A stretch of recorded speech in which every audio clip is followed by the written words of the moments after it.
ഇപ്പോൾ നൽകാൻ കഴിയുന്ന ഒരു പ്രധാനപ്പെട്ട വാർത്തയാണ്. കഴിഞ്ഞ കുറേ നാളുകളായി തുടരുന്ന അഭ്യൂഹങ്ങൾക്ക് കരുത്ത് പകർന്നുകൊണ്ട്, ശക്തി പകർന്നുകൊണ്ട് ആ നിർണായക കൂടിക്കാഴ്ച മഹാരാഷ്ട്രയിൽ നടന്നിരിക്കുന്നു. ഉദ്ധവ് താക്കറെ ദേവേന്ദ്ര ഫട്നാവിസ് കൂടിക്കാഴ്ച നാഗപ്പൂരിൽ നടന്നിരിക്കുന്നു. ഉദ്ധവ് താക്കറെ മുൻകൈ എടുത്തുകൊണ്ടാണ് ഈ ഒരു കൂടിക്കാഴ്ചയ്ക്ക് കളമൊരുക്കിയത് എന്നാണ് BJP വൃത്തങ്ങൾ പറയുന്നത്. ഏതായാലും ഈ കൂടിക്കാഴ്ചയ്ക്ക് തൊട്ടു പിന്നാലെ ഉദ്ധവിൻ്റെ മകൻ MLA ആദിത്യ താക്കറെ പറഞ്ഞത് ഒരു പുതിയ കാൽവയ്പ് ആണ് എന്നാണ്.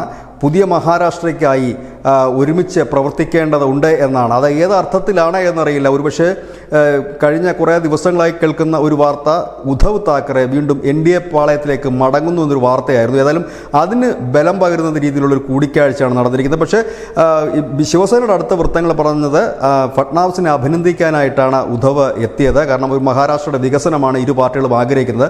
അതുകൊണ്ട് തന്നെ ഒരു പ്രതിപക്ഷമായി തന്നെ മുൻപോട്ട് പോവുകയും ഒപ്പം തന്നെ BJPയോട് ചേർന്ന് നിന്നുകൊണ്ട് മഹാരാഷ്ട്ര വികസനത്തിന് വേണ്ടി പ്രവർത്തിക്കുകയും ചെയ്യുമെന്ന് പറയുന്നു. ഏതായാലും കഴിഞ്ഞ കുറേ നാളുകളായി ശ്രദ്ധേയമായ മറ്റൊരു കാര്യം, സഞ്ജയ് റാവത്ത് പിക്ചറിലില്ല എന്നുള്ളത് തന്നെയാണ്.